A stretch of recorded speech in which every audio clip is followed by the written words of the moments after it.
Está começando. Um programa que consola, esclarece e educa. Está no ar. O que é o Espiritismo? O que é o Espiritismo? Este programa tem o oferecimento da Associação Espírita Emanuel, localizada no bairro do Quatraque, 4, Rua 19, lote 37. Alô, queridos ouvintes! Estamos começando mais um programa O que é o Espiritismo? Agora, 17h17. Bom, pessoal, hoje, sábado, estamos aqui reunidos para falar hoje, sabe sobre qual tema? A parábola do filho pródigo. E para isso, nada mais, nada menos que José Maria do Amaral, nosso querido amigo, que já esteve aqui conosco. Seja muito bem-vindo, Zé Maria. Um prazer ter você aqui com a gente. Prazer absolutamente meu. E Bom, todos que estão comigo.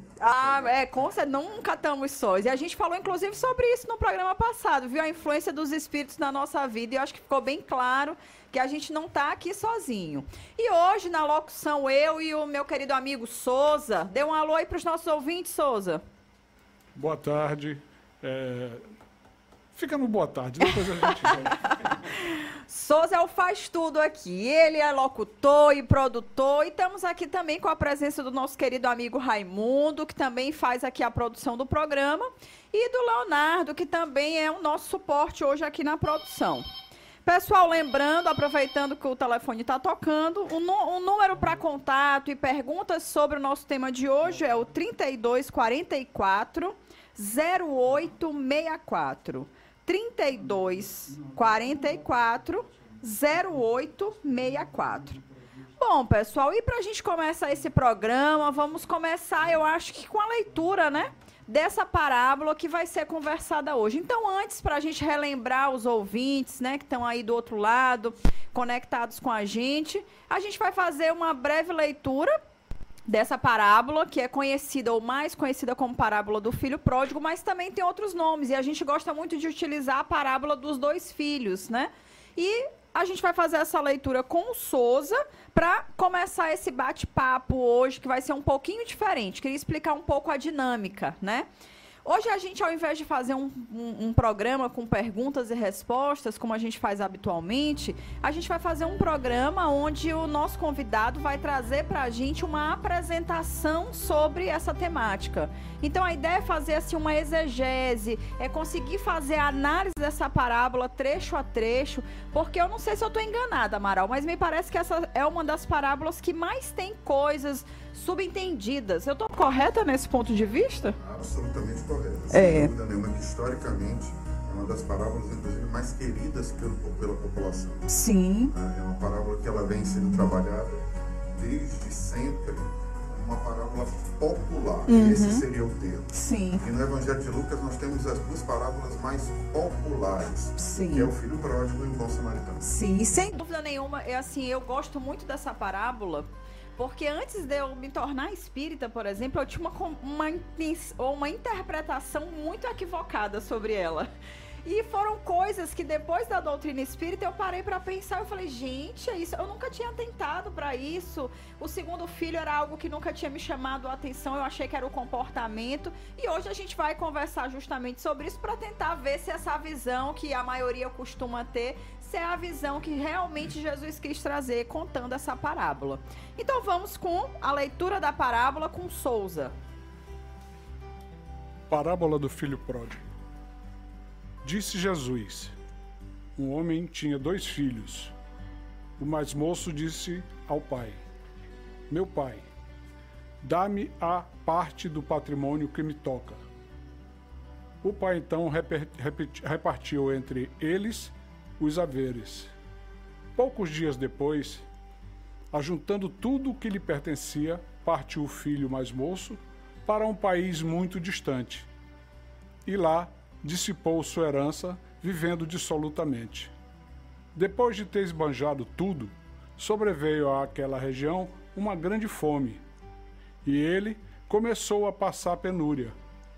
Foi pôr-se a serviço de um dos senhores daquela região, que o mandou para seus campos cuidar de porcos. Desejava ele fartar-se das vagens que os porcos comiam, mas ninguém lhes dava. Entrando então em si e refletiu: quantos empregados há na casa do meu pai, que tem pão em abundância, e eu aqui a morrer de fome? Levantar-me-ei, e irei a meu pai, e dir-lhe-ei: meu pai, pequei contra o céu e contra ti. Já não sou digno de ser chamado de teu filho. Trata-me como um dos teus empregados. Levantou-se, pois, e foi ter com o seu pai.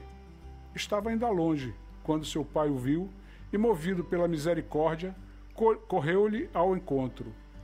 Lançou-lhe ao pescoço e o beijou. O filho lhe disse então: meu pai, pequei contra o céu e contra ti. Já não sou digno de ser chamado teu filho. Mas o pai disse aos servos: trazei-me depressa a melhor primeira veste e vista-lhe. E ponde-lhe um anel no dedo e calçado nos pés. Trazei também o bezerro cevado e matai-o. Comamos e festejemos. Este meu filho estava morto e reviveu. Tinha-se perdido e foi achado. E começaram a festa. O filho mais velho estava no campo. Ao voltar e aproximar-se da casa, ouviu a música e as danças. Chamou um servo e perguntou-lhe o que havia. Ele lhe explicou: voltou teu irmão, e teu pai mandou matar um novilho gordo, porque o reencontrou, são e salvo. Encolerizou-se ele e não queria entrar, mas seu pai saiu e insistiu com ele. Ele então respondeu ao pai: há tantos anos que te sirvo, sem jamais transgredir ordem alguma tua, e nunca me deste um cabrito para festejar com os meus amigos. E agora que voltou este, teu filho, que gastou os teus bens com as meretrizes, logo lhe mandas-te matar um novilho gordo. Explicou-lhe o pai: filho, tu estás sempre comigo, e tudo que é meu é teu. Porém,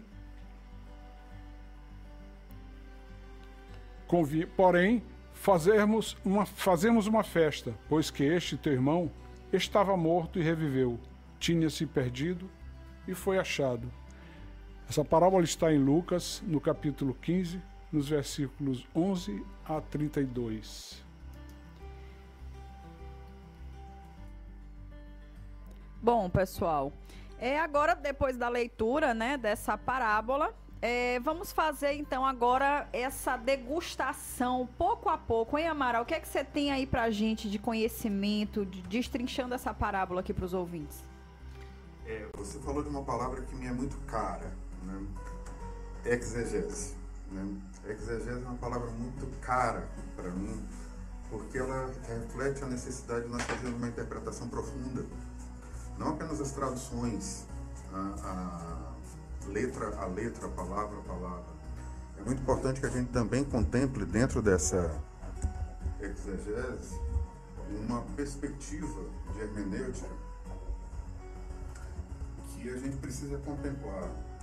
Não apenas o texto propriamente dito, e nós chamamos isso de epistemologia, como também a gente precisa contemplar o ambiente, a sociedade de então, a gente chama isso ontologia. Então existe realmente uma necessidade de uma contemplação de todos esses aspectos para que a gente possa tentar iniciar o processo de compreensão. E para isso a gente precisa começar a falar que o Evangelho de Lucas é o terceiro evangelho. Lucas é médico. Lucas é o evangelista mais intelectualizado de todos. Esse evangelho faz parte daquilo que nós chamamos de evangelhos sinóticos, junto com o de Mateus, com o de Marcos, que é o primeiro, e depois Mateus, que tem muitas citações que são em comum desses três evangelhos. Como falei ainda há pouco, no Evangelho de Lucas, nós temos as duas parábolas disparadamente mais populares, que são o filho pródigo, que a gente vai comentar agora, e o bom samaritano. E Lucas é um médico que acompanhou Paulo em algumas viagens, em algumas pregações iniciais. Ele também escreve Atos dos Apóstolos, e Lucas traz para a gente uma visão de Jesus que contempla para nós espíritas o entendimento do homem de bem. É o único dos evangelistas que se preocupa especificamente com essa visão de compaixão, de fraternidade, de todas as características que fazem a gente compreender aquilo que os espíritas trazem para Kardec quando ele questiona qual foi o espírito mais desenvolvido que esteve aqui no nosso planeta, e eles colocam que Jesus é o vosso modelo e guia da humanidade. Para ver como é interessante, né, esse evangelho, porque mesmo sem ele ter tido a convivência direta com Jesus, ele ainda assim conseguiu trazer as coisas numa profundidade muito... Porque, na verdade, ele era um repórter investigador. Sim. A gente questiona muito, que ele fala muito de Maria, a gente não tem a menor dúvida de que ele se demorou entrevistando Maria inúmeras vezes para poder trazer riqueza de informações nesse contexto. Além do que, o estilo de escrita de Lucas é um estilo muito rico, ele é muito erudito, ele é um excelente escritor, e, aliás, é o primeiro que escreve em grego. É o primeiro que escreve em grego. Isso já aí faz muita diferença, até porque a gente precisa contextualizar que a primeira tradução da Bíblia oficial foi a tradução que foi feita a partir do grego, a tradução feita pelos 70 sábios, ou aquilo que nós chamamos de Septuaginta. Então, sem dúvida nenhuma, foi uma tradução muito rica, porque não foi do hebraico, foi do grego direto para o latim. Então, na verdade, acaba sendo um evangelho que a gente sente, inclusive, maior segurança no processo de tradução e de transliteração. Digamos, passou por um número menor de mãos, mexeram ali e a gente conseguiu trazer uma coisa mais assim, real. É o hebraico traduzido para outra língua para depois chegar ao grego, latim, e de lá é o grego direto para o latim. Então, especificamente, a Septuaginta, diferente da Vulgata, que a Vulgata a maior parte de nós acessa, realmente esse contexto é muito importante. E mais que isso, minha opinião a respeito da parábola é muito simples. Ela é mais bela, mais consoladora e mais edificante. Ponto. Das parábolas. Mas ela faz parte de uma trilogia. Já naquele tempo a gente tinha trilogia. Jesus fazia trilogias. Né? Ele já antecipou Hollywood em muitos milhares de séculos, milhares de anos atrás. Essa trilogia é mais ou menos aquilo que nós chamamos de trilogia sobre a redenção. E nessa trilogia nós temos duas parábolas. A parábola da ovelha perdida e a parábola da moeda ou do dracma, de acordo com... E da parábola do dracma perdido. Na verdade, o contexto dessas três parábolas, quem acaba nos trazendo com muita riqueza é Paulo, na carta, na epístola aos Gálatas, capítulo 2, versículo 20, em que é uma parábola em que não há ninguém, o entendimento de que não há ninguém isolado no mundo. Em física nós chamamos isso de unicidade, Souza.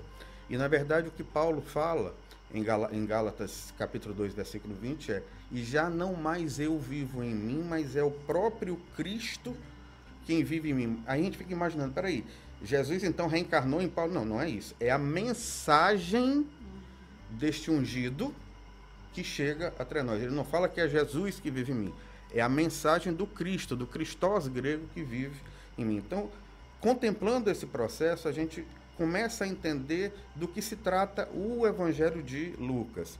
Mas a gente precisa também entender o que é parábola, né? A parábola vem do grego, parabolé, que é uma narração alegórica em que os elementos evocam, por comparação, outras realidades de ordem superior. Grosso modo, a gente tem símbolos, que são situações materiais, e um simbolizado, que são situações de ordem espirituais. O que Jesus traz com a parábola, mais do que tentar se fazer compreender, é um estímulo que, aliás, é algo que Kardec bate profundamente na tecla com a gente do Espiritismo.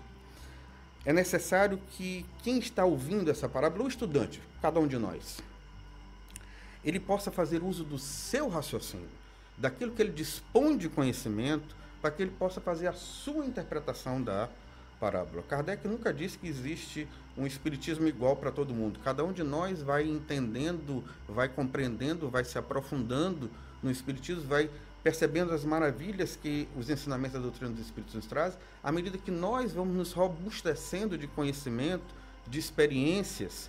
E aí, às vezes, eu fico muito duvidoso em relação a alguns grandes estudiosos que dizem assim: o Espiritismo já ficou pequeno demais para mim. Eu gostaria realmente de conseguir entender como é que alguém consegue chegar a tal nível de conhecimento que possa contemplar que o Espiritismo ficou pequeno demais. Né? Talvez a leitura do amigo é que esteja ficando pequena demais para tudo aquilo que a riqueza de informação da doutrina dos Espíritos nos traz. Porque olha só, a gente está aqui no ano de 2019 fazendo hoje uma exegese de uma parábola de mais de 2000 anos atrás, e a gente percebe que a gente ainda não conseguiu compreender, vivenciar, então nem se fala, né? Mas eu falando sobre a compreensão. E mesmo que Jesus tenha contado isso de forma a trazer de forma mais fácil, né, para a gente, ainda é complexo fazer essa compreensão. Imagina, né, dizer que é fácil esse conhecimento, que a doutrina já está ultrapassada. Quando a gente fala que Jesus é um libertador, é diferente da ideia do Messiá, que é a ideia do libertador guerreiro. É o libertador de nossas consciências, é o libertador por trazer o conhecimento. E aí, Mateus, em capítulo 5, versículo 17, ele diz bem claramente que ele quer nos dar um novo entendimento. Ele não quer derrubar, ele não quer destruir, ele não quer dizer que o que existia estava errado ou era falso. Não, ele quer nos dar um outro olhar a respeito dessa situação. Bom, e aí também a gente precisa entender o que significa dizer prodígio. Prodígio já não vem do grego, prodígio vem do latim, né, que é bem parecido. Prodigio é aquele que gasta, que despende em excesso, é o esbanjador, é o dissipador. Então o contexto dessa parábola, ela na verdade ela fala diretamente aos nossos corações, porque ela fala a respeito de nossos deslizes em toda essa nossa caminhada de evolução espiritual, reencarnação após reencarnação, e mesmo na reencarnação, nessa oportunidade reencarnatória que nós estamos vivendo hoje. E aí ele nos traz esse contexto sobre 3 vertentes. A vertente de um entendimento muito mais amplo do que seria o amor de Deus, o amor do Pai. Uma perspectiva nova para a realidade da época, que tinha uma compreensão de um Deus na filosofia mosaica, que era um juiz severo, que apartava e que escolhia, que matava, que enviava para a perdição, traz uma ideia nova chamada misericórdia. A misericórdia divina está presente. E, finalmente, a terceira ideia da parábola é a recusa de Deus em limitar a sua herança. Não há escolhidos, não há separados, não há diferentes. Nós somos todos filhos do Pai.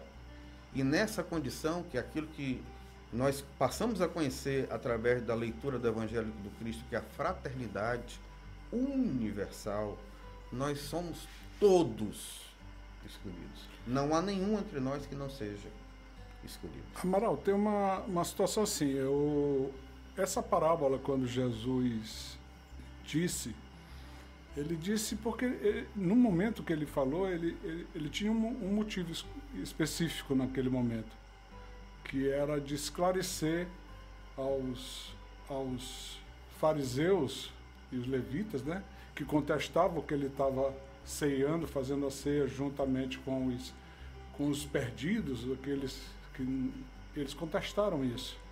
E ele começa a contar essa história que vai de encontro a exatamente aquilo que a doutrina espírita mostra para nós, que a gente precisa estar tirando de nós, que é exatamente o orgulho, essas 2 chagas da nossa maneira, né? E o egoísmo. E ele começa a contar essa história para que houvesse um entendimento. Como ele sempre falou por parábolas, essa aí foi uma que trouxe e está fazendo com que até hoje a gente discuta sobre o assunto. Quando foi dito isso daí no primeiro século, né? Ainda quando... Entre os 60 e 80 exatamente. Anos do primeiro século. Primeiro século. Bom, para o Espiritismo, essa parábola ela traz 5 leituras, 5 vertentes, 5 possibilidades, que a rigor precisam ser analisadas de forma conjunta. A primeira é a imutabilidade de Deus. Deus é o alfa e o ômega, é o princípio de tudo. né? Ele não vai se modificar segundo a nossa leitura humana. Cada um de nós lê a ideia de Deus, compreende de acordo com aquilo que lhe é possível, mas Deus é imutável. Ele está acima de nossa capacidade de entendimento e, portanto, não há como nós o conceituarmos. Isso daí não tem como. O homem fica buscando um conceito para Deus, um limite de ação para Deus, e não há. Ele está em tudo, em qualquer lugar, a todo tempo e a todo instante. A segunda perspectiva no Espiritismo é que existe redenção para todos. E essa redenção ela pode vir através da dor ou pode vir através do amor. Embora para mim a dor e o amor seja uma forma de manifestação do amor. Mas e também ele mostra nesse ponto aí que de qualquer forma que a gente vai ter que se melhorar, a reencarnação está dentro disso, não está? Sim, calma lá que tem mais coisa. São 5. Porque Souza é trabalhador de última hora, né? E aí ele já quer saber tudo que está acontecendo, né? Eu já estou mais apressado. Está mais apressado. A gente que ainda nem começou a trabalhar, ele ainda foi trabalhador da última hora, a gente ainda está esperando lá na praça, saber quem é que vai chamar, né? Não, Isabela? Exatamente. Bom, aí tem a lei da causa e efeito, isso daí é bem claro.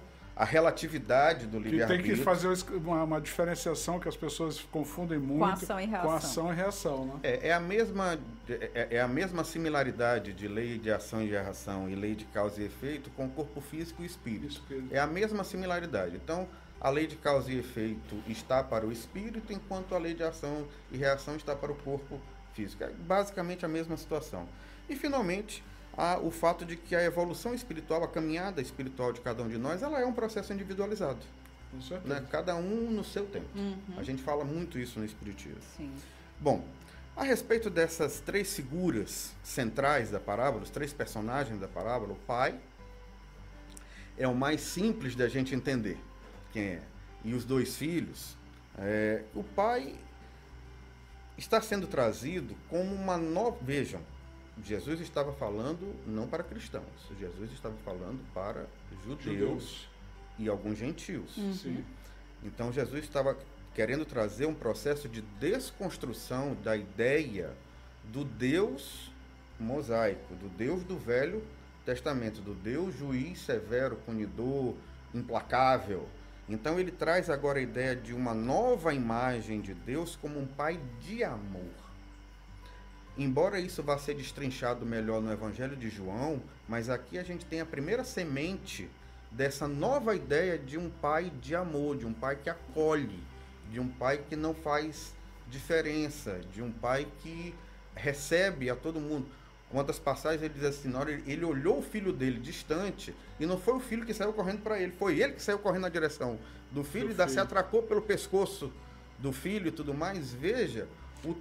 Que há dentro disso aí um comentário que é feito por alguns pesquisadores da doutrina espírita que falam sobre o aspecto que os anciãos da época, eles não corriam, que eles andavam lentamente com o seu cajado por conta da roupa que usavam, e esse ato deles foi um ato de acolhimento mesmo, mostrar para todos, inclusive para toda a aldeia, né, que ele estava ali aceitando esse filho de volta.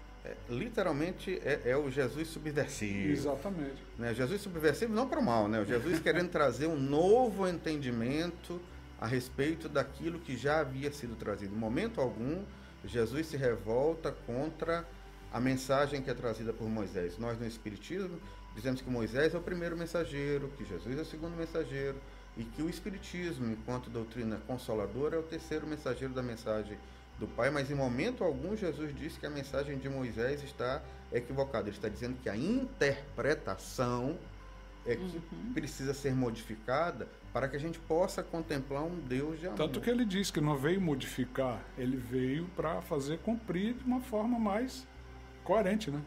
Pessoal, eu vou dar aqui um rápido intervalo para a gente tomar aqui uma água. Estamos apresentando o que é o Espiritismo. Estamos de volta com o programa O que é o Espiritismo, trazendo o conhecimento, né, da doutrina para todo tipo de público. Bom, pessoal, quem quiser fazer perguntas, hoje a gente está através do telefone 3244-0864. 3244-0864. Hoje a gente está aqui com o nosso convidado, o doutor Amaral, que está conversando com a gente sobre a parábola do filho pródigo, né, à luz da doutrina espírita. E a gente vinha conversando, trazendo entendimento, e a gente vai falar agora um pouco mais sobre os 3 personagens da parábola. Pode continuar, Amaral. Isso, então assim, a gente já traz num primeiro momento uma mensagem brutalmente de metamorfose, né? de abertura de novas perspectivas, que é esse Deus de misericórdia, o Deus cristão, né? O Deus da doutrina trazida à luz do ensinamento que o Evangelho do Cristo nos traz como libertação.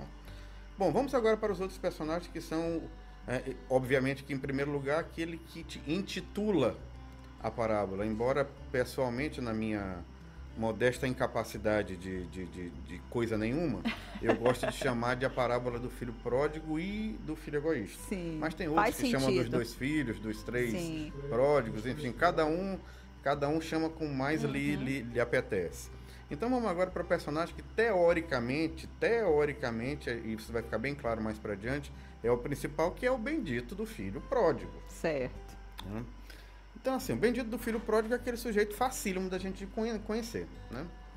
Um ponto muito interessante, Souza, quando a gente vai experienciar a visão espírita, a visão que Kardec traz através da espiritualidade de Skoll com a codificação da doutrina espírita, é uma visão de a gente fazer uma releitura do processo. É muito frequente a gente ler as parábolas e a gente se identificar na posição do bonzinho e identificar o outro na posição do malvado. Aí eu sou o bonzinho, o outro é o vilão. Calma lá. A parábola foi para todos nós. Se nós, em algum momento, fôssemos a personagem boazinha das parábolas, não havia sentido de Jesus enunciar as parábolas. Sentido algum. Então, assim, quando a gente fala do filho pródigo, a gente já automaticamente define: esse é o mordomo da história de Agatha Christie, ou seja, esse é o culpado de todo o processo, é o malvado, é o ruim, é o isso, e vai pagar a conta. Então, o filho pródigo é aquele sujeito cujas atitudes, as condutas, não são as atitudes, mais do que atitudes são as condutas. As condutas equivocadas, elas são facilmente identificáveis pelo comportamento.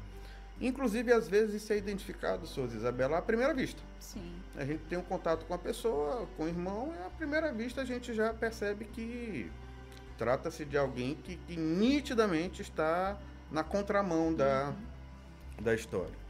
O grande ponto do filho pródigo é o seguinte: é o esquecimento dele da mensagem do Criador e do próprio Criador. Ele se esquece. E muitas vezes a gente fica pensando: caramba, e o véu do esquecimento, porque cada um de nós passa antes de nós reencarnarmos aqui, talvez não seja, de certa forma, nos trazendo a mensagem de que todos somos, intrinsecamente, em cada novo processo de reencarnação, em cada nova oportunidade, um filho pródigo. Né? É só um questionamento. Né? Ele reclama aquilo que a gente estava falando antes, Souza. Ele reclama o que nasceu. Ele reclama uma herança, que a rigor não é dele. Na sociedade judaica, o filho mais velho, ele é o filho que tem direito a um percentual maior. Se a gente contemplar a perspectiva, porque a parábola não fala que há mais filhos. Então a gente imagina que seja uma família formada pelo pai e pelos 2 filhos. Então, se são só 2 filhos, e este que está reclamando é o filho mais novo, pela lei judaica, o filho mais velho tem direito a 2/3 da herança. E o filho mais novo tem direito a 1/3 da herança, mas a gente viu que a divisão foi equitativa. Qual é a mensagem subliminar que está aí? A mensagem subliminar que Jesus traz, veja a grandeza dessa capacidade de raciocínio desse professor magistral. Não há escolhidos, não há posições que nos façam de alguma forma melhores ante aos olhos de Deus. Nós estamos falando de uma sociedade que tem uma leitura de interpretação de um Deus que escolhe. E, portanto, de alguma forma, por exemplo, o judeu, para a sociedade judaica de então, eram os escolhidos de Deus. Todos os outros que não judeus eram os não escolhidos. Então a gente poderia contemplar, através de analogia, a perspectiva desse filho pródigo como sendo o escolhido. Perdão, o filho mais velho como sendo o escolhido e o filho pródigo como não escolhido. Então, por lógica, se um é escolhido e o outro não é escolhido, um tem prerrogativas e o outro não tem. Portanto, para um, desculpe, Isabela, portanto, para um vai mais, para outro vai menos. E a própria lei de então já deixava bem claro que o filho mais velho tem direito a 2/3. E ele faz a divisão equitativa. Então aqui ele já está... Não seria nem bem 2/3, seria uma parte a mais. Se fossem 4, né, ele teria... Exatamente, uma parte a mais. Eu estou colocando 2/3 porque no caso é esse daqui. Porque para 2 a gente tem que colocar uma a mais, porque essa a mais vai ser a dele. Então assim, essa criatura que traz essa leitura, ele traz uma leitura já que põe por terra todo um conhecimento arraigado de milênios na sociedade de então. Então a gente precisa perceber essas mensagens subliminares sendo enfiadas a todo instante na parábola. É um bombardeio de informações.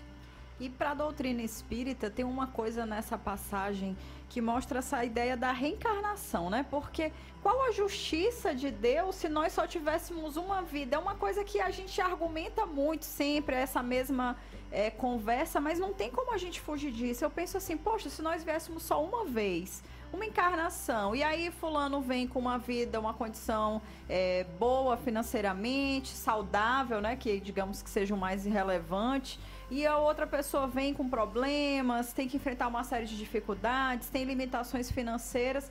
Como é que seria justo e igualitário se o mesmo Deus desse vidas tão diferentes, né? E aí quando a gente começa a pensar sobre essa perspectiva, a gente começa a ver que não, então eu não vim, não é a primeira vez, não é a última, eu estou sofrendo consequências, né, de uma lei de causa e efeito, aí as coisas vão engrenando uma na outra, né? Mas fica nítido desde sempre, mas ainda assim a gente não consegue ter o olhar de ver, né, isso com clareza.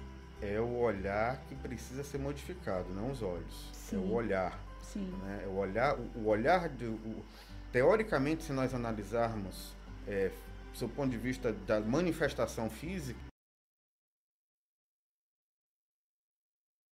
aparente de Jesus é igualzinho nosso.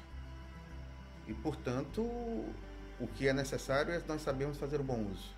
Quando a gente fala que os olhos são a janela da alma, e é uma literatura bonita, no próprio Espiritismo se fala muito de Sim. janela da alma, os espíritos, inclusive, respondendo a Kardec no livro dos Espíritos, gostam muito de usar essa terminologia, sim, mas é para a entrada desta luz, que é a mensagem evangélica do Cristo. Eu sou a luz da vida, eu sou a luz do mundo, mas sim, entrou a luz, e o que eu vou fazer com ela? Qual é o uso que eu vou fazer? Então é necessário que a gente possa fazer esse bom uso. Essa perspectiva é muito interessante. E aí tem uma outra situação muito relevante, tem muitas situações relevantes do filho pródigo. É uma passagem que é repetida inúmeras vezes pelos demais evangelistas, que é a terminologia, Souza Isabela, do cair em si. E então o filho pródigo caiu em si. Cai em si é citado em Judas, cai em si é citado em Maria de Magdala, cai em si é citado em Pedro, cai em si é citado em Paulo. E esse cair em si vem com um questionamento íntimo. Qual foi o questionamento que o filho pródigo faz? Quantos humildes servidores do Pai têm o pão da tranquilidade, enquanto eu me alimento do pão da inquietação? Esse momento é o momento chave do filho pródigo. Por que é um momento chave? Porque é o momento em que ele percebe que ele precisa passar pelo processo de reconstrução. Para nós espíritas, é o início da reforma íntima. Tá? Mas existe a necessidade da experienciação e da escolha individual, pessoal, intransferível, inadiável, para que a gente faça essa mudança de rota, para que a gente deixe de repetir ciclos, para que a gente tente o novo, para que a gente saia da nossa zona de conforto. Ainda esse filho pródigo, quando ele fala logo no início, diz assim, esse filho pródigo recebeu a herança, vai para um país longínquo, vai para uma terra longínqua. Gente, que terra mais longínqua é essa que não esse planeta Terra em relação ao plano espiritual? Né? Veio para a Terra, nós viemos para a Terra. Viemos para a Terra e essa herança que nós trazemos é a herança desse conhecimento da mensagem do Senhor. Esse conhecimento que Jesus nos traz de uma forma simplificada, explicando tudo isso em 4 letras, que são amor. E que a gente, ao passar pelo véu do esquecimento, também se permite, em um exercício de indisciplina, a gente também se permite esquecer. E a gente se vincula, então, desde pequeninos, àquilo que é tangível, aquilo que nossos sentidos físicos conseguem perceber, pegar, ver, sentir, e a gente esquece da nossa essência, da nossa origem. Quando se fala de herança perdida, a gente fala do desprezo experienciado por esse filho pródigo e por extensão por tantos de nós, eu, por exemplo, desprezo pelos valores espirituais que são concedidos por Deus para nós. Que valores espirituais são esses? Vamos simplificar o processo. A própria vida que nos é oferecida nos múltiplos universos e todas as suas possibilidades e circunstâncias vinculadas. Esse é o entendimento dessa herança perdida. E aí quando ele fala também na passagem que depois que ele gastou tudo, ele passa por uma grande fome. Grande fome? Que grande fome é essa? É fome de luz. E que luz é essa? É a luz do Pai. E que luz do Pai é essa? É a mensagem evangélica do Cristo para nós. Quando o Cristo diz que eu sou o pão da vida, João capítulo 6, versículo 48. E só voltando um pouquinho nessa aí que faltou tudo, que ele passou fome, e na exemplificação de Jesus aqui, na parábola que ele coloca que para cuidar de porcos, é porque o judeu não comia porcos. A gente vai já falar disso aí. Também, né? Já falar. Esse trabalhador da última hora. Se fosse vovó que já está desencarnada, minha avó me sendo uma segunda mãe, esse menino nasceu de quinta para sexta. Bom. De 7 meses. 7 meses. Essa grande. Achei até engraçado essa história que a gente estava comentando. Agora o pão virou o inimigo número 1 da existência do mundo. Aí eu acho que Jesus, voltando aqui agora, né, ele ia ter que remodelar essa passagem de João, dizendo que ele era o pão sem glúten da vida, né, o pão sem lactose da humanidade, né, e tudo mais. É um negócio meio esse politicamente correto de hoje, né, é um negócio meio complexo. Essa fome, na verdade, Souza, Isabela, me chama mais atenção para o nosso cansaço pessoal, a nossa insatisfação, o verdadeiro fastio com os prazeres da carne. Porque cedo ou tarde, todos nós vamos experimentar essa situação. Essa vida só no material, no secular, no que é perecível, no que não agrega valor espiritual, sabe? Nós vimos essa semana uma situação extremamente complexa com um irmão e com uma irmã, filhas de Deus exatamente como nós, num processo de aprendizado exatamente como nós, que sem dúvida nenhuma já apontam para situações de cansaço, dessa situação desse desvairio com a valorização inadequada daquilo que tem um valor menor, né? O material tem um valor menor. O espiritual é que efetivamente, eu gosto de dizer, Souza, que tem valor tudo aquilo que não tem preço. Né? Tem valor tudo aquilo que não tem preço.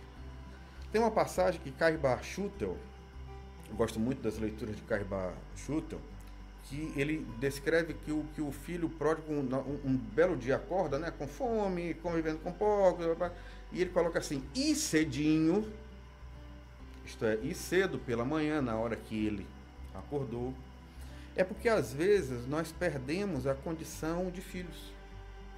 Nós dentro de nós desistimos de nós mesmos. Nós dentro de nós dizemos que nós não somos mais dignos da misericórdia de Deus. Nós dizemos que nós somos casos perdidos. Não é que nós andemos alardeando isso, é que a gente fala para nós próprios. Ou se comporta, né? A gente fala para nós próprios, a gente acha que a gente é esquecido por Deus. Mas veja essa leitura de Carl Schutel. Mas Deus nunca perde a condição de Pai de todas as criaturas. Não perde, não. Ele nunca perde essa condição. Então, por mais que nós, de alguma forma, o abandonemos e depois, carregando inúmeras culpas, inúmeras perspectivas individuais, por uma má compreensão do que vem a ser esse Deus, a gente tenta, de alguma forma, se reaproximar, mas cuidadoso, com medo, temeroso de não ser bem recebido. Que tolice! Deus é Pai sempre, e é um Pai de amor. É um Pai que não julga, é um Pai que não diferencia, é um Pai que sempre vai nos oferecer, não a mão, mas outras e outras oportunidades. Tá? Então, isto nos traz esse ir cedinho, ele toma essa decisão, ir cedinho significa dizer que a gente está iniciando o processo de redenção. A gente está iniciando a leitura de arrependimento e posterior reparação do processo, até porque a gente precisa lembrar que o fato de você se arrepender de uma conduta equivocada não lhe exime de que você responda ante a lei de equilíbrio da vida, a lei de equilíbrio do universo, pelo dano decorrido da sua ação inadequada. Então é muito importante que a gente compreenda que a misericórdia divina está conosco sempre, mas pela lei do equilíbrio é necessário que o arrependimento se siga da reparação do dano. Não é penalização, é reparação. E essa reparação é quando ele fala agindo, é uma passagem da parábola.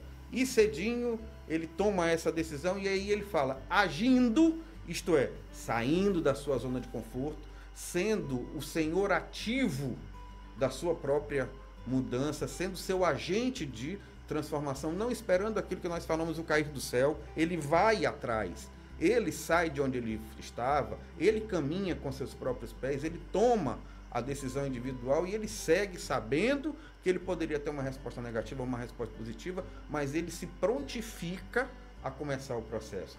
É literalmente o processo de reforma íntima, que é uma escolha espontânea e consciente de se iluminar e busca ativa dos meios para esse fim. Isto é reforma íntima em essência. Isto é reforma íntima em essência, na qualidade de nós sairmos de nossa zona de conforto e buscarmos outros caminhos que não aqueles que nos levam à tristeza, ao fastio, ao cansaço, com todo esse processo, que é a fome de Amaral, luz. não sei se esse é o momento adequado para esse questionamento, mas ouvindo a tua fala até aqui, a gente pode concluir que todos nós, né, a gente veio, digamos assim, com essa luz, viemos completos, viemos para fazer uma encarnação que nos leve a uma evolução. Mas ao longo do caminho a gente parece que vai se perdendo, como esse filho, né, esse primeiro filho que a gente está contando, e vai com isso cometendo atitudes equivocadas, saindo do caminho, se desviando e num determinado momento, como você já falou atrás, pela dor, pelo amor, a gente é chamado de volta. É isso mesmo. Então, a gente todos viemos com essa mesma oportunidade ou com essa luz para fazer brilhar nessa encarnação. Mas tomamos atitudes, cada um as suas, né? Escolhe o seu caminho e se equivoca. Ou alguma vez a gente é tirado propositalmente dessa luz, desse caminho? Não haverá aprendizado se isso acontecer. Seria tudo muito mais simples, mas não haveria aprendizado. Então, se não vai haver finalidade útil, eu adoro usar essa terminologia no Espiritismo, se não tem finalidade útil, então para que a gente vai passar pela prova? Né? Não tem necessidade. Aí nós não teríamos um Deus que nos oferece a perspectiva de progredir, mas é um Deus que simplesmente quer nos proteger das nossas próprias misérias, que são as nossas escolhas inadequadas. Mas aí, Amaral, eu fico com uma pergunta que o ouvinte pode estar pensando assim: e quem criou o mal? Ninguém criou o mal, meu irmão. Na verdade, o mal é o mau entendimento do bem. Não existe mal. Exatamente. O mal é apenas o mau entendimento do bem. Lembrando que um é com L e outro é com U. Né? É apenas o mau entendimento do bem. É a leitura míope, é a questão de não se ver o além. É só o aqui e agora.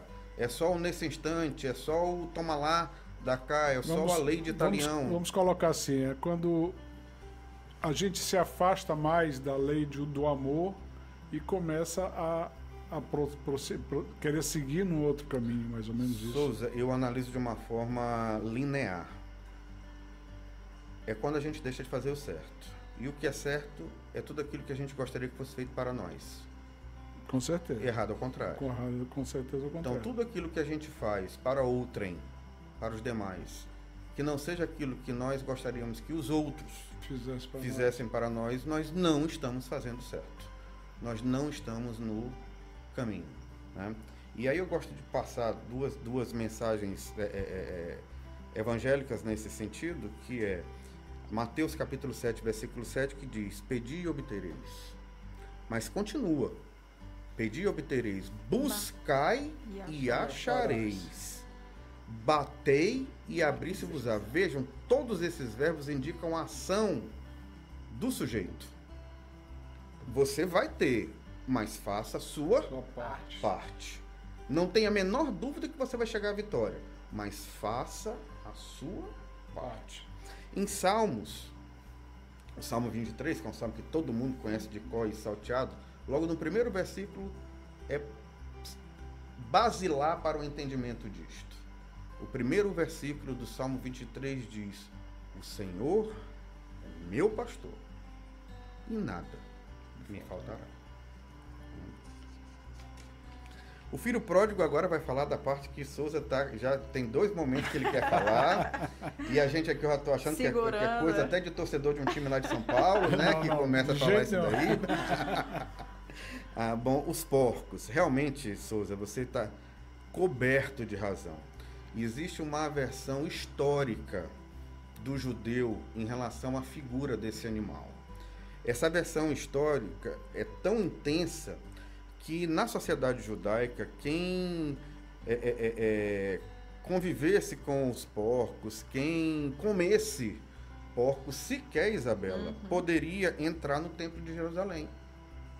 E não poderia se casar com outras mulheres, só mulheres que também tivessem esse tipo de comportamento. Então, assim, eles eram absolutamente separados do restante da população. Isso daí vem justamente no Evangelho de Marcos, no capítulo 5, que relata justamente a história de Jesus transferindo para um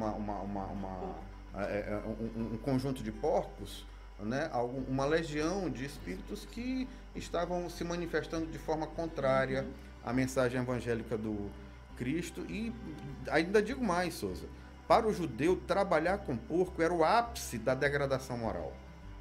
Né? Quer dizer, chegou no fundo do poço, literalmente.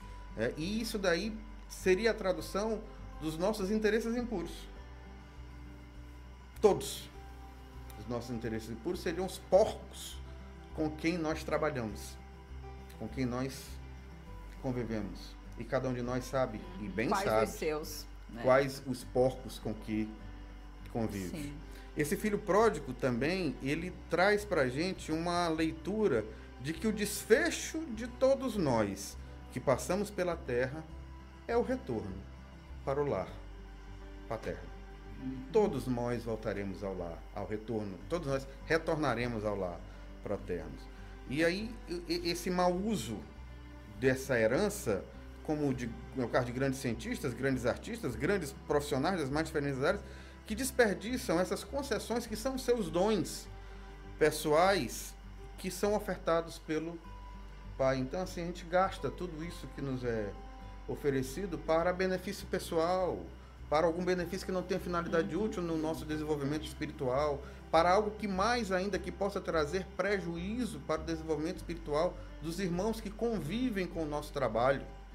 Então, tudo isso é desperdício. Tudo isso é desperdício, é gastar essa herança toda. E aí entra num ponto-chave. E quando a gente já vai se aproximando do final da parábola, esse conflito de irmãos, esse conflito fraterno.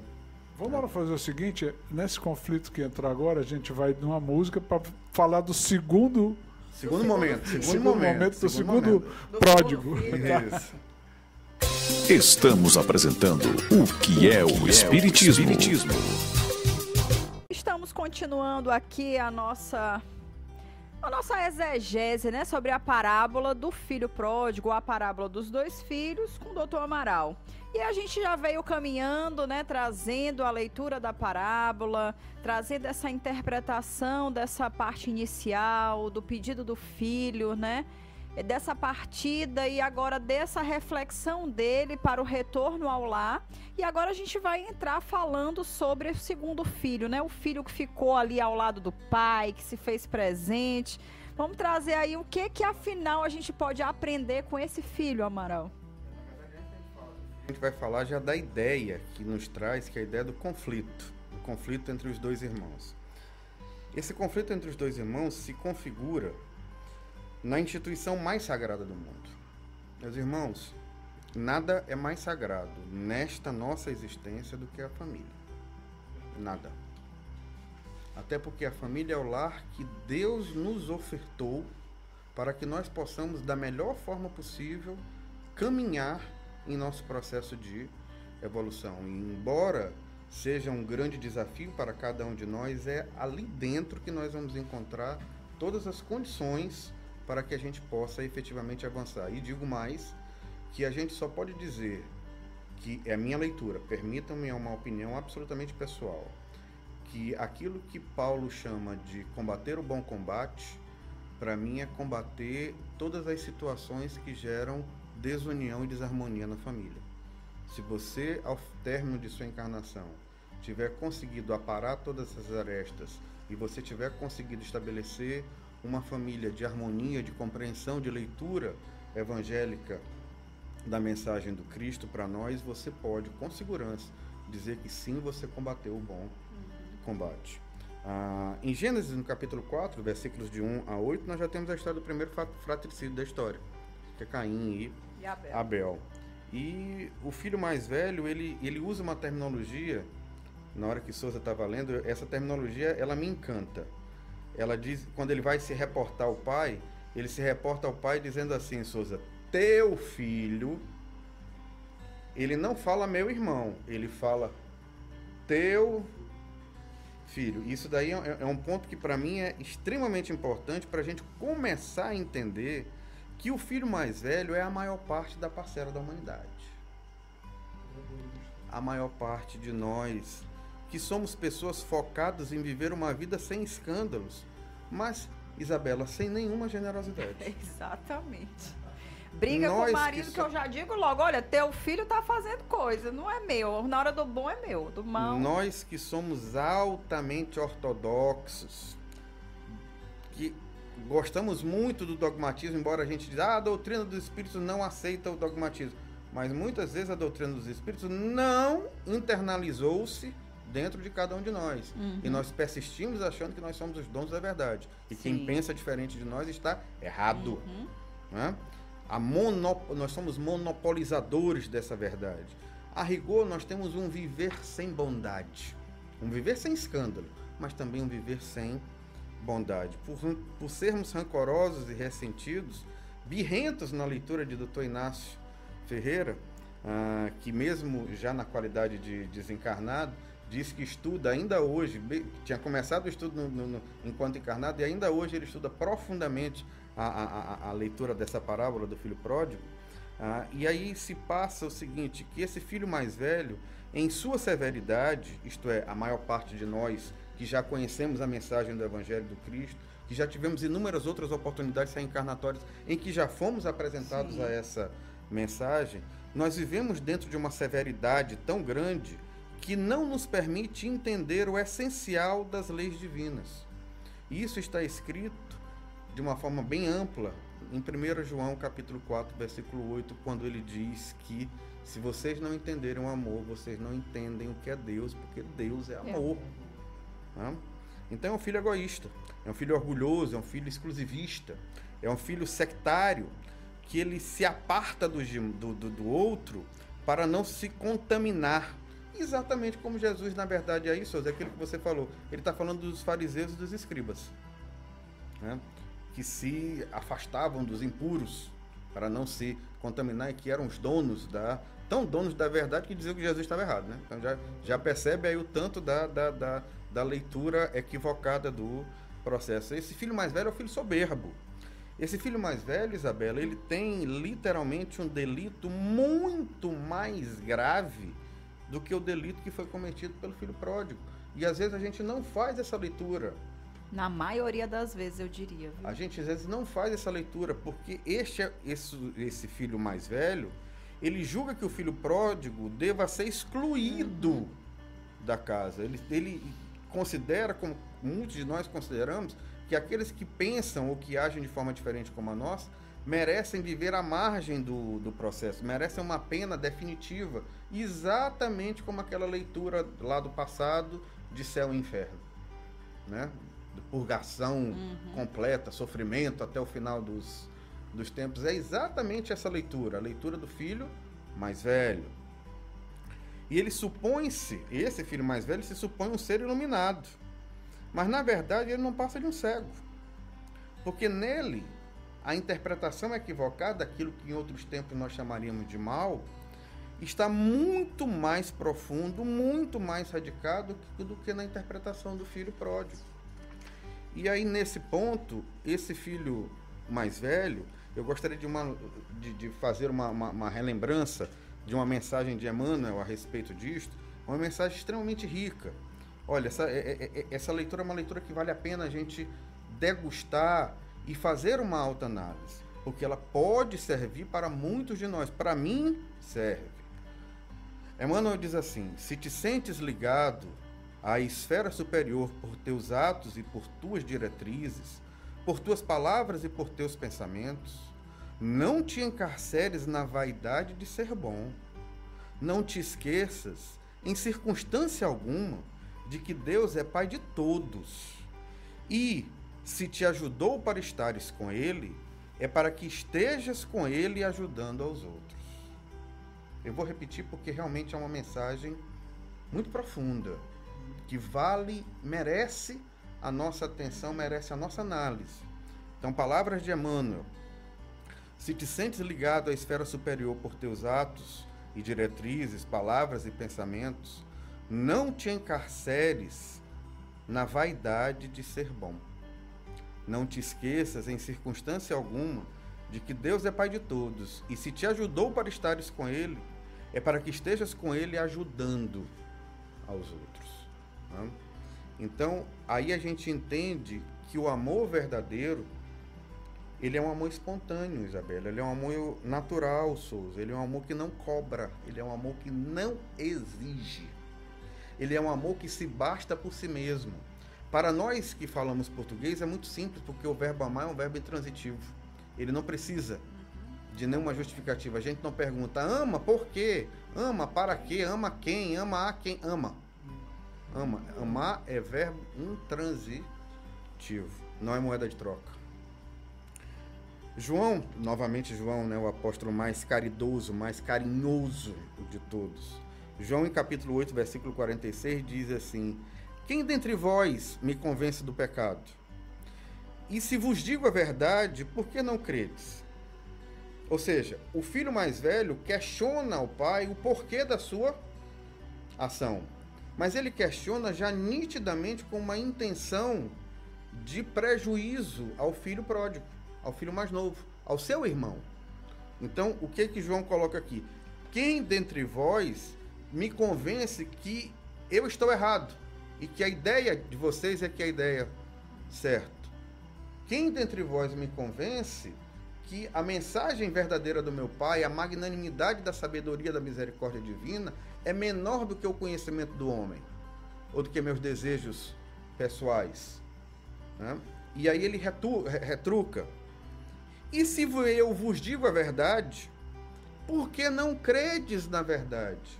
Se o Cristo nos traz o caminho, por que a gente luta com tanta força para não acreditar que essa mensagem é o caminho de redenção para cada um de nós? É o caminho possível, é o caminho exequível, é o caminho que nós temos absoluta convicção de que o destino do caminho é um destino certo, é um destino garantido para cada um de nós. Por que a gente ainda luta? Depois de tantas reencarnações, depois de tantas vezes a gente se apresentar. Primeiro a gente foi apresentado essa mensagem lá na leitura de Moisés.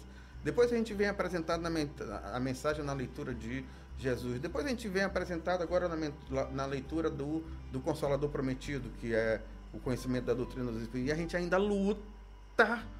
Quantos milênios que a gente está lutando nessa doidice aí, de não entender que o único caminho possível é esse. É o caminho evangélico, é o caminho do Cristo que ele nos traz. Então, na verdade, para mim, a lição mais importante dessa parábola está justamente nesse último tópico, que é quando o pai vai interferir sobre a admoestação que o filho mais velho traz. E aí, para isso, eu gosto muito de lembrar o Sermão da Montanha, que também está escrito em Mateus, só que agora é Mateus capítulo 5, versículo 20, que ele diz o seguinte: se a vossa justiça não exceder a justiça dos escribas e dos fariseus, de modo algum entrareis nos reinos dos céus. Se a gente não conseguir fazer a leitura além da nossa compreensão, se a gente não conseguir fazer a leitura além daquilo que nossa capacidade intelectual ou mesmo a situação moral que nós passamos se nos oferece, se a gente não conseguir tentar não ter os olhos de Jesus, mas o olhar de Jesus, como é que a gente vai encontrar o caminho? Né? Porque se a gente vai fazer a leitura só da lei, do papel, da escrita, do dogmatismo, daquela coisa que já é maçante, do certo e do errado, gente, não existe certo e errado para Deus. Deus é um Pai de misericórdia. Existe certo ou errado, é para nós. Existe certo e errado, é para o equilíbrio do universo. Mas para Deus não tem certo e errado, para Deus não tem culpado nem pecadores. Para Deus nós somos todos filhos deste Pai de misericórdia. E aí, Mateus também, capítulo 5, mesmo capítulo. Só que agora no versículo 45, ele diz assim: o sol se levanta para os bons e para os maus. O sol se levante, perdão. O sol se levante para os bons e para os maus. E que chova sobre os justos e os injustos. O que é isso? Não tem escolhido. É igual para todo mundo. É igual para todo mundo. Tudo é igual para todo mundo. Porque tudo, na verdade, é o amor do Pai. Então, essa conclusão, e é uma conclusão que eu gostaria de usar as palavras de Inácio Ferreira, é que sem sair de casa, a gente não volta para casa. Porque se a gente não sai de casa, a gente não se sente em casa e nem sabe o que é a casa. Então esse processo que nós passamos de reencarnação, que às vezes a gente fica se praguejando, mas por que eu reencarnei? Se eu podia estar lá no bem bom, no plano espiritual, né, papá? É porque isso é indispensável para a gente poder compreender todo o processo, para a gente poder tomar as rédeas dos barcos que nós comandamos em nossas vidas, para a gente tomar as rédeas dos caminhos que nós seguimos em nossas existências. Né?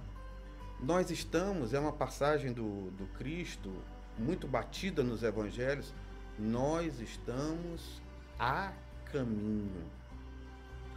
Se cada um de nós chegou aqui com suas histórias pessoais, eu gosto de citar Martin Luther King, um pastor evangélico nesse sentido, ele diz o seguinte: se cada um de vocês chegou aqui de uma forma, o importante agora não é isso, o importante é que nós estamos todos juntos no mesmo barco. E se nós estamos todos juntos no mesmo barco, a gente precisa remar juntos. Porque se nós remarmos juntos, nós vamos seguir o caminho. E o caminho é muito simples, é o caminho da luz. É aquilo que nós conseguimos enxergar quando nós olhamos para frente e para o alto ao mesmo tempo. Este é o caminho para cada um de nós. De formas que essa mensagem dessa parábola do filho pródigo, ela me toca profundamente, Isabela Souza, queridos ouvintes, ao coração, porque é uma parábola que nos faz reanalisar, cairmos em nós próprios, entendermos do que se trata esse Pai e a gente deixar de usar para esse Pai as mesmas leis e regras que valem para nós, porque ele está em um outro patamar, ele está em uma outra capacidade de nós conseguirmos compreender. Ele não está sujeito à nossa leitura estreita, curta. Nós estamos, literalmente, mais embaixo na montanha. A gente só consegue ver aquilo que o nosso olhar dá conta de ver, porque nós estamos no sopé da montanha. Ele está lá no alto da montanha, ele tem uma visão de um horizonte muito mais amplo. Então não dá para eu, no sopé da montanha, interpretar como é a visão de quem está lá do alto da montanha, porque é um ponto de vista totalmente distinto do meu e que me permite uma ampliação de horizontes que eu não tenho capacidade de conhecer aqui. Mas esse Pai é por nós, esse Pai é para nós, esse Pai está dentro de nós, esse Pai está conosco adiante, esse Pai está conosco antes de nós termos vindo para cá. Esse Pai está conosco ao nosso lado, o tempo inteiro, encarnados e desencarnados. Queridos ouvintes, você não está só. E você nunca esteve só. E você nunca estará só, porque você é filho deste Pai de amor. E eu gostaria de, mais uma vez, chamar a mensagem evangélica de João, quando o João foi o discípulo mais longevo, né? Aquele que teve a reencarnação mais demorada. Quando ele já, ao término do seu processo de apostolado, já um ancião, ele se reporta aos seus ouvintes como: meus filhinhos, vocês são os filhos bem amados do Pai. Olha que coisa fantástica. Nós não estamos e jamais estaremos desassistidos, sozinhos, abandonados, jamais, porque nós somos os filhinhos bem amados deste Pai de amor e de misericórdia. Ai, o que a gente fala, né, depois desse aprendizado? Porque por mais que a gente conheça, que a gente já tenha ouvido, cada vez toca a gente diferente, porque a gente está num momento da vida diferente, né? Então a gente tira novos aprendizados, e para mim hoje ficou muito essa lição da gente voltar para casa, e como é bom, né? Mas depois que a gente trabalhou o dia todo, né? Voltar para nossa casa depois de um dia de trabalho é muito bom. Então depois de uma encarnação, né? E da gente ter conseguido concluir pelo menos parte daquilo que a gente veio fazer, é uma sensação realmente deliciosa, assim como chegar em casa. Tu ia falar? Na verdade, assim, esse chegar em casa, pra gente, ele nos traz uma leitura muito ampla, ele nos traz uma leitura muito profunda, de a gente entender que casa, o lar, é aquilo que faz o nosso coração pulsar de uma forma diferente. Então a gente precisa entender que se a gente modificar o nosso olhar, todos os lugares vão virar a nossa casa. Sim. O local de trabalho, que muitas vezes é conturbado, a situação de dentro do lar, que também às vezes passa por situações de dificuldade, o convívio com a família, com os vizinhos, enfim. Se a gente muda esse olhar, a gente vai conseguir identificar lar em todos os ambientes. E se você se sentir em casa, em todos os lugares, que bênção. Nós vamos estar encontrando amor, falou isso, eu lembrei agora do tema da palestra. Como foi? Mude? Não lembro. Alguma coisa sobre mudança, né? Foi bem interessante. É bem interessante temática. O tema, como foi colocado.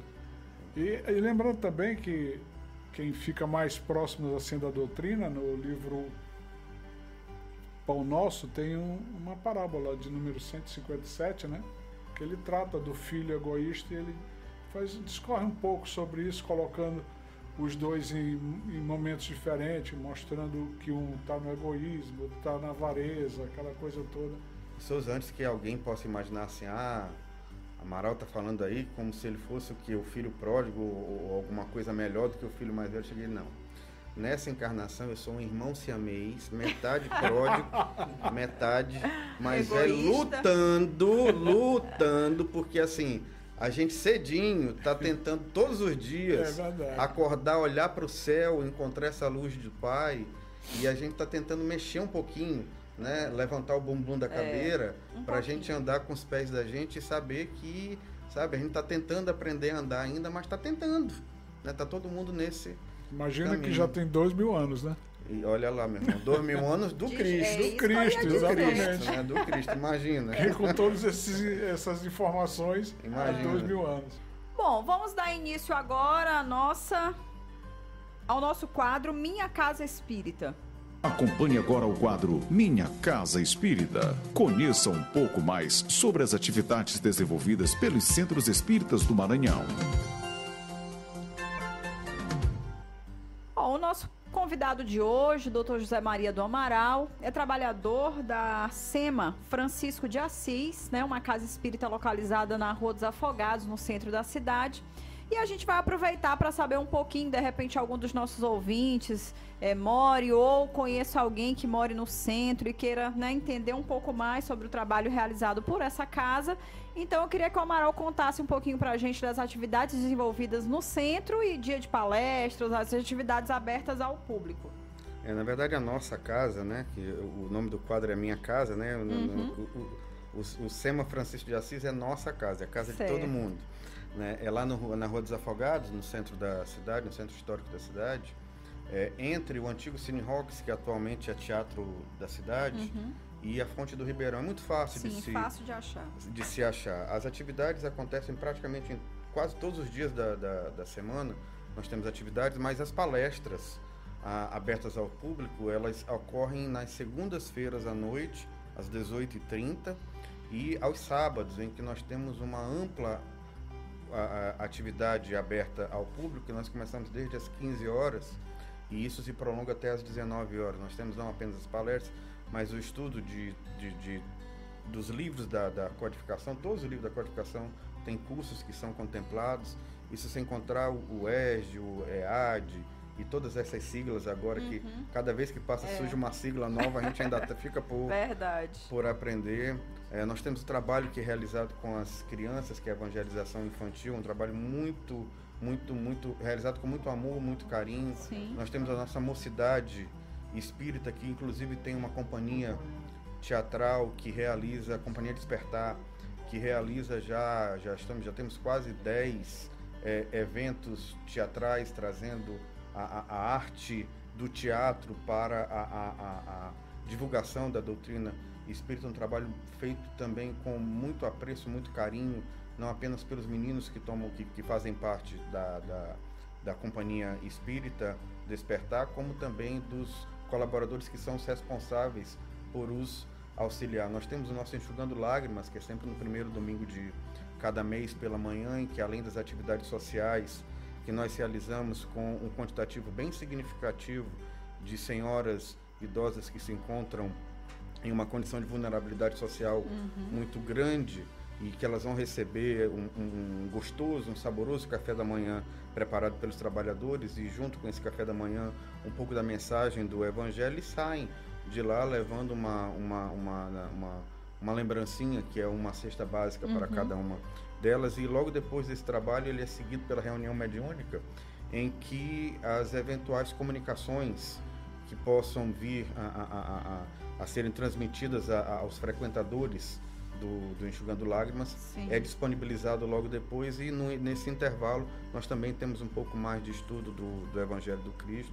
Nós temos a Sopra Fraterna, que é realizada no terceiro domingo de cada mês, que já contempla quase meio milhar de pessoas sendo atendidas, são mais de 500 pessoas, Isabela. Isso daí também é mais uma ação que nós temos. Grande mesmo. Que nos comove, na verdade ela nos... E acontece lá no centro mesmo, ou vocês vão em algum ponto? Não, nós vamos ao local. A única coisa que nós fazemos é a preparação da sopa e embalá-las lá dentro do centro, porque é uma situação mais prática. E então nós temos os pontos em que nós vamos fazer as entregas e tem toda essa população que vai lá receber. Legal. Enfim, é uma casa que está sempre à disposição, sob a direção do seu Liminha e de toda a família que faz parte do SEMA Francisco de Assis. Sintam-se à vontade, sintam-se todos convidados para irem conhecer os trabalhos. É o Lima Coelho, o atual presidente? Não, é seu Artel Lima Mafra. Ah, tá. Seu Lima Coelho é um dos nossos trabalhadores mais ativos. E já foi radialista da área da comunicação. Um beijo, seu Lima. Um beijo grande. Bom, vamos agora da nossa agenda espírita, hein? Confira agora a Agenda Espírita. Nós temos amanhã a realização do curso de atendimento espiritual pelo passe, promovido pela Federação Maranhense, né? Federação Espírita Maranhense. E nós temos também de 20 a 22 o 16º Fórum Nacional de Arte Espírita a ser realizado em Teresina. E de 20 a 23, nós temos o Combrage Nacional, que é o encontro de jovens espíritas, né? Vai acontecer em Brasília. E de 28 a 30, o 14º Entrai em Balsas. E, sem dúvida nenhuma, aqui em breve a gente vai ter de 19 a 22 o Mednesp. Aí a gente vai falar com mais detalhes, porque a gente tem um aqui dos organizadores, digamos assim, dos colaboradores desse evento, que é o Amaral. Explica pra gente um pouquinho mais sobre o Mednesp e as atrações que a gente vai ter, né? Já que é tão pertinho, é fácil pro pessoal chegar. Organizador não, mas enfim, tentar de alguma forma auxiliar no processo. O Mednesp é o maior evento de saúde e espiritualidade do mundo. Isso não é pouco, Isabela. Sim. Nós teremos pela primeira vez o Mednesp tendo lugar aqui no Nordeste, na nossa cidade irmã e vizinha, Teresina, né, capital do Piauí, portanto de facílimo acesso para qualquer um de nós ir lá, e vai ser justamente na semana do feriado de Corpus Christi, o que ainda facilita ainda mais, né, poder as pessoas se deslocar. Nós temos já aproximadamente 140 palestrantes já confirmados. Caramba. Entre eles todos os grandes nomes do espiritismo aqui no Brasil, e mais que isso, nós temos um quantitativo significativo de palestrantes internacionais que virão, inclusive alguns palestrantes de Harvard, que virão para nos presentear com uma parte do Congresso, que é a parte internacional do Congresso, porque nós temos uma procura enorme de irmãos de outras nacionalidades para vir conhecer e participar desse evento, que, insisto, é o maior evento de saúde e espiritualidade do mundo. Está sendo atualmente presidido, logicamente, na cidade de Teresina, pela doutora Kátia Marabuco, que é a madrinha, inclusive, da Associação Médica Espírita aqui do Maranhão, autora espírita, palestrante espírita reconhecida, e que, juntamente com uma enorme equipe, tem feito um trabalho belíssimo de preparação para o Mednesp, e estará o Mednesp, sem dúvida nenhuma, aguardando por todos nós maranhenses que possamos ir para lá. Amaral, qual o valor da inscrição e aonde as pessoas conseguem realizar? Na verdade, nesse instante, porque o valor da inscrição ele vai se modificando à medida que se aproxima do evento. Nesse exato instante eu não saberia te dizer como, mas é muito simples, basta clicar no site, que é www.mednesp, MEDNESP 2019, tudo junto, mednesp2019.com.br. Facilmente você consegue encontrar todas as informações a respeito, e insisto, eu colocaria como sendo um programa imperdível. Sim, porque com a presença de Haroldo Dutra Dias, Rossandro, Divaldo Franco, Anete... O Haroldo não vai estar, especificamente é um que não vai estar, mas todos esses outros que vão estar e são excelentes. Divaldo, a Anete é maravilhosa. Lá, enfim, o Rossandro. Klingei vai estar lá. Não tem a menor dúvida que será um evento assim de muita luz. Sim, para todos que puderem estar presentes assistindo. Ok, então, pessoal, fica a dica aí, né, de 19 a 22 desse mês, Mednesp lá em Teresina. Comuniquem com os seus centros, com certeza muitas pessoas de centros diversos vão estar participando. Basta conversar na sua casa espírita que você acha pessoas, né, que devam estar indo para esse evento. Souza?